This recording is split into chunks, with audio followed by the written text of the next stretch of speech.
Hello everyone, welcome to the EMF Studies Series. I am the Electromagnetic Field Protection Guru.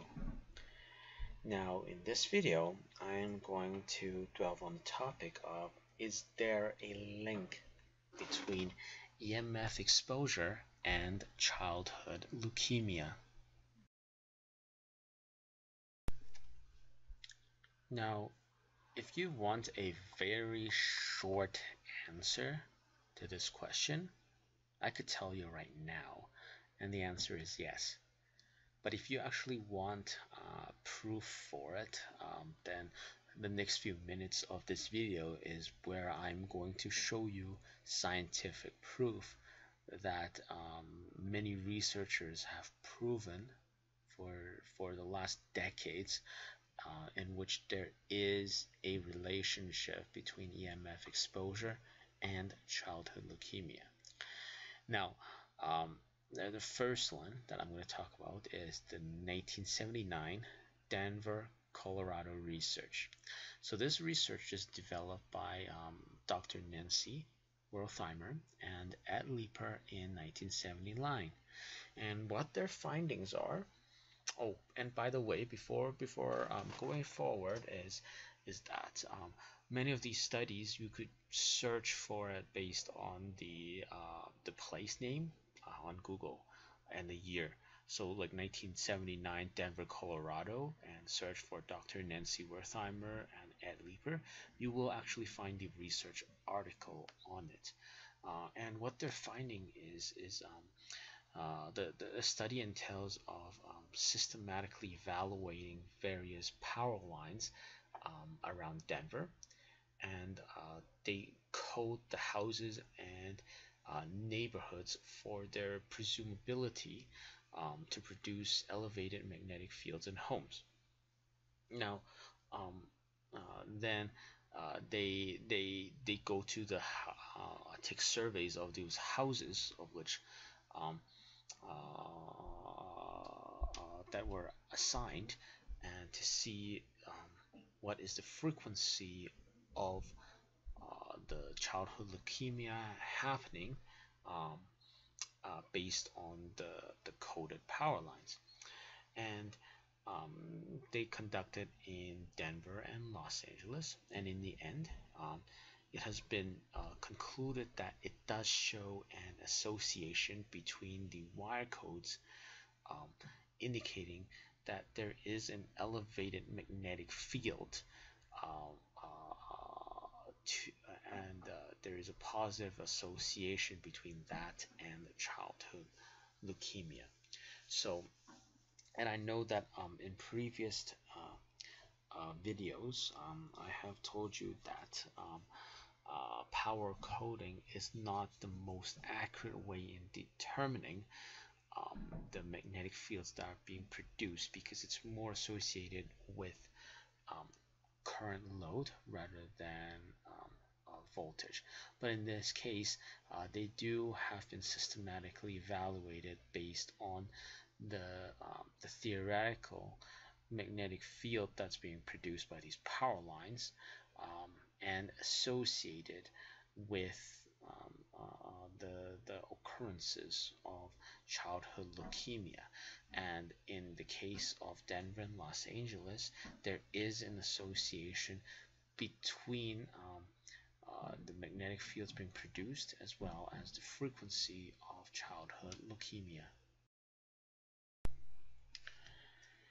Now, the second one that I want to talk about is the National Cancer Institute study of 1997. This is a case control study that involves more than 1,000 children living in eastern and midwestern US, and again it's based on wire coding and the perceived measured magnetic fields.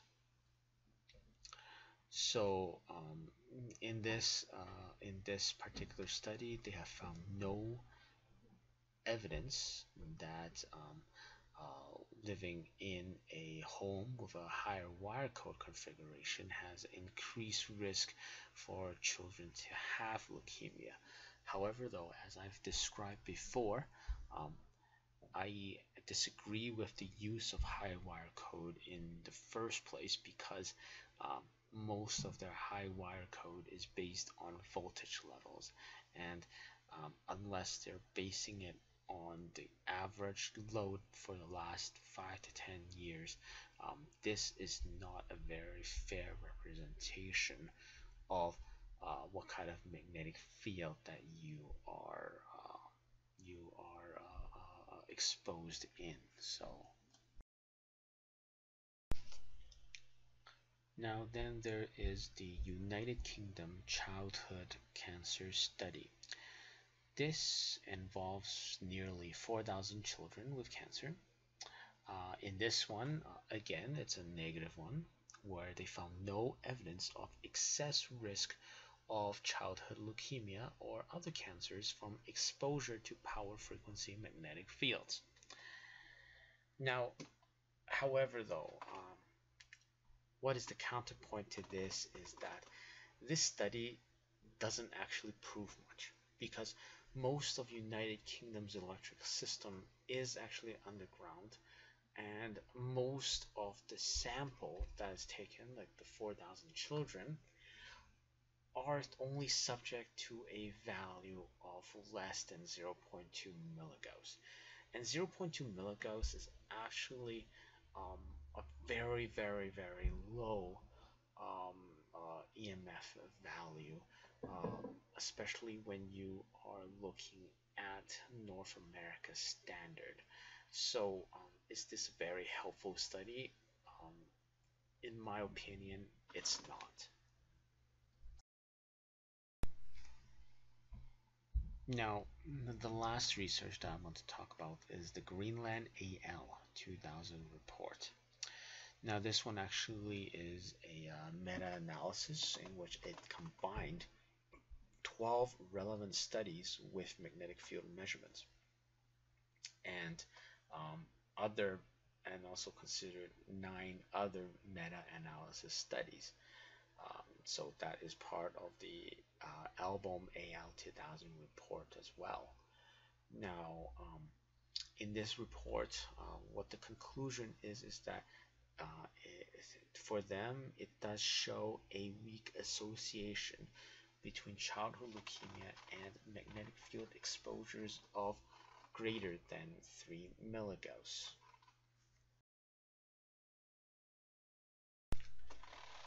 So remember my answer in the start of this video that the short answer is there a relationship, and the answer is yes. And that yes doesn't actually come from me. That yes is actually the verdict of the National Institute of Environmental Health Sciences, or named NIEHS.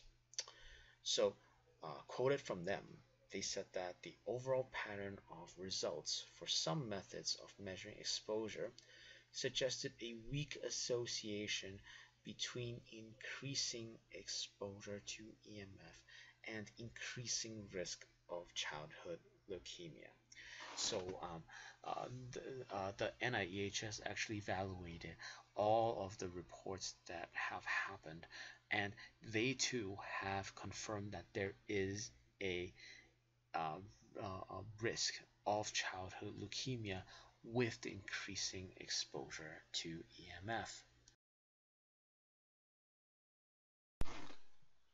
Thank you for watching this video. I hope that the information that I provide you is going to be helpful for your research and analysis on the EMF levels around you. Please join us by joining us as a member, as part of the EMF Electromagnetic Protection Group, by clicking and filling out our registration form in the description on my video below. And what would you get from this membership is you would get the latest news on EMF research. You will also going to get the latest free tools to analyze the EMF levels around you. You will also get reviews on what is effective and what is not effective with regards to EMF detection and protection. Now, if you join now, you will receive some of my experiences in EMF consultation, and that is the typical EMF levels that you will see for your home appliances. So what you have in this sheet right here is going to be very useful information, as these are some of the measurement ranges that I obtain from different households using a industrial level EMF detection equipment. And these values are what I've got through my years of experience as an EMF consultant. So this information is very useful when you are doing the readings yourself, or when you are asking someone to do readings for you, because now you would have reference values to base it off, as to see whether or not your appliances and home equipment resides in the low value or high value of the EMF range. So be sure to join us, be part of our membership. It's free. Subscribe to our channel for our latest videos. I hope you enjoy these information. I hope this helps you in your EMF research and analysis. Have a wonderful day. Bye bye.